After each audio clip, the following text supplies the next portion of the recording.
El Gran Circo aterriza en Malasia para disputar una de las carreras con mayores temperaturas de todo el año, siempre por encima de los 30 grados. Empezamos nuestra vuelta virtual por la recta de meta, de 800 metros de longitud, donde los pilotos podrán activar su alerón trasero móvil en carrera, antes de frenar fuerte para abordar la primera curva.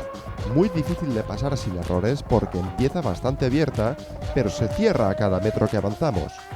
En la lentísima curva 2, es típico que la rueda delantera izquierda se quede en el aire por el fuerte desnivel de la pista, pero ponemos enseguida el pie a fondo en un tramo donde se agradece un motor potente que nos lleve a la curva 4, donde acaba el primer parcial de Sepang. Desde allí, un repecho fuerte, un cambio de rasante y la curva 5 a fondo. Cambio de dirección para la curva 6 a casi 250 por hora. Es sin duda la parte más delicada del circuito.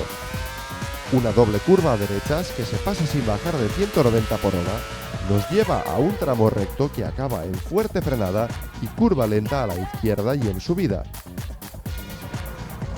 Aceleramos sin contemplaciones hasta alcanzar la curva 11, a la que entramos todavía frenando a unos 150 por hora. Gas a fondo y llegamos a una S rapidísima de 260 por hora. Por suerte, los pilotos pueden servirse del piano de la derecha antes de colocar el coche para la larga curva 14, también a derechas.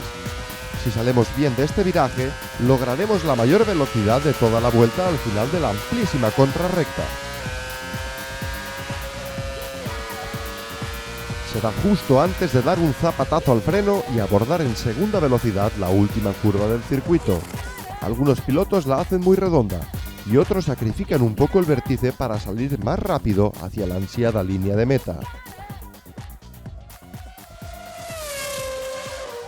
Sepang, un circuito desafiante.